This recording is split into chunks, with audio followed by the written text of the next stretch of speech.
જૂનાગઢના ભવનાથમાં આવેલું મંગલનાથ બાપુનું સમાધિ સ્થાન।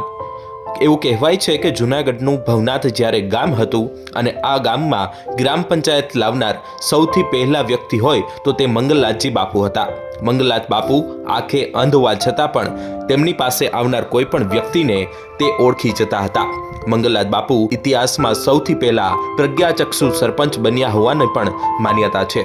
ત્યારે મંગલનાથ બાપુના અનેક લોકવાયકાના કિસ્સાઓ આજે પણ ભવનાથમાં રહેતા લોકો યાદ કરી રહ્યા છે અને મંગલનાથ બાપુની જે મદદ કરવાની રીત હતી, જે પદ્ધતિ હતી, તેને પણ લોકો આજે વખાણી રહ્યા છે। તેમની પાસે મદદ માટે આવનાર કોઈ પણ વ્યક્તિ ખાલી હાથે જતું નહોતું, તેથી જ આજે ભવનાથના લોકો હજુ પણ તેમને યાદ કરી રહ્યા છે।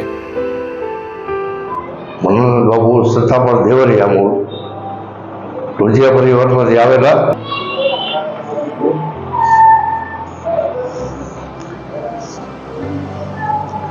બિલેશ્વર રહેતા ત્યાંથી અહીંયા આવ્યા ભવનાથ અહીંયા જગ્યા સ્થાપીને રહી બાપુએ। અહીંયા અનક્ષેત્ર એટલું ચાલતું બાપુના, રોજનું 1000 માણસો જમતો એક ટાઈમની અંદર। ભવનાથની અંદર ગ્રામ પંચાયત મંગલનાથ બાપુ લાવ્યા અને સરપંચે બાપુ રહે પહેલા બન્યા।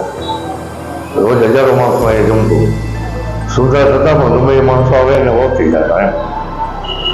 200-400 વિદ્યાર્થી અહીંયા રહેતા। એની નીચે 40-50 ગાયો હતી, ભેંસો હતી, પાછળ આંબાવાડીઓ હતું, વિસ્તાર હતો કઈ ન જે ત્યારે જે રહેવાની મજા આવતી અત્યારે નથી આવતી એમ।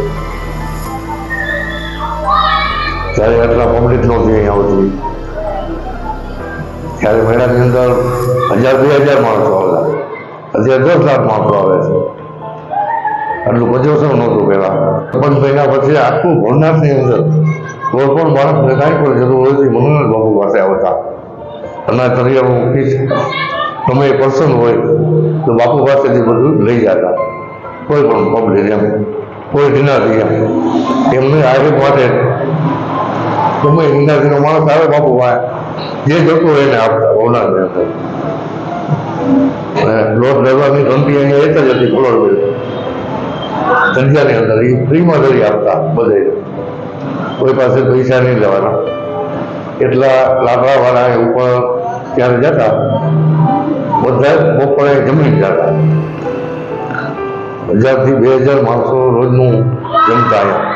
મૂળ દેવભૂમિ દ્વારકા જિલ્લાના કલ્યાણપુર તાલુકાના સતાપર ગામના વ્યક્તિ જે સંસારનો ત્યાગ કરી જૂનાગઢમાં ભવનાથ ખાતે 1979 અને 80ના વર્ષમાં ગ્રામ પંચાયતના સરપંચ બન્યા હતા। 2.5 વર્ષ સુધી સરપંચ બન્યા બાદ પૂજ્ય મંગલનાથ બાપુ દેવલોક પામ્યા હતા। જૂનાગઢમાં આજે પણ ભવનાથમાં સોરઠિયા આહિર સમાજની જ્ઞાતિની વાડી ખાતે તેમની પ્રતિમા હયાત છે। આજે પણ મંગલનાથ બાપુના કરેલા કાર્યો વિશે ભવનાથના લોકો યાદ કરી અને ક્યારેક ભાવુક પણ થઈ જાય છે। આશીષ પરમાર, ન્યૂઝ 18 જૂનાગઢ।